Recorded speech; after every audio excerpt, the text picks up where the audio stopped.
আমি এখন যে জায়গাটাতে আছি এটার জায়গার নাম হচ্ছে পাম জুমেরা, নাখিল পাম জুমেরা। এটা সাগরের মাঝখানে আপনার ভৈরা, তারপরে এখানে বিরাট বড় করে একটা জায়গা বানাইছে। এর ভিতরে শুধু হোটেল হোটেল হোটেল হোটেল। আমার পিছনে যে একটা দৃষ্টিনন্দন হোটেল দেখতেছেন এটার নাম হচ্ছে রয়্যাল আটলান্টিস। এই রয়্যাল আটলান্টিস হোটেল এরকম এখানে আমার মনে হয় শত শত হোটেল আছে।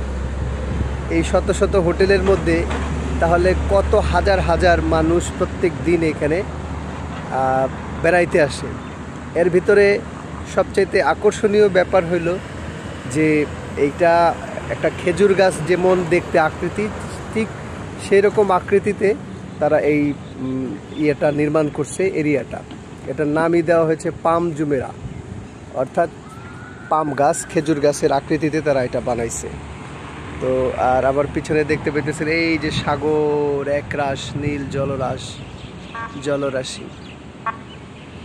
তো এই হলো নাখিল পাম জুমেরা, যেখানে আমার এখন প্রায় প্রত্যেক দিন আমার কাজের সুবাদে তো আমি 3 বার আসতে হয়। তো যদিও আমি এখানে নাইমা মানে ভিডিও করা হয় না, আজকে ভাবলাম সকালটা একটু ভালো আছে সেজন্য নামলাম। ওই যে পিছনে আমার সাদা মিয়া, আমার গাড়ি পার্কিং করে রাখছি, পার্কিং করে একটু ভিডিও করলাম। তো ঠিক আছে, আপনাদেরকে দেখাইলাম পাম জুমেরা। ভালো থাকবেন, সুস্থ থাকবেন।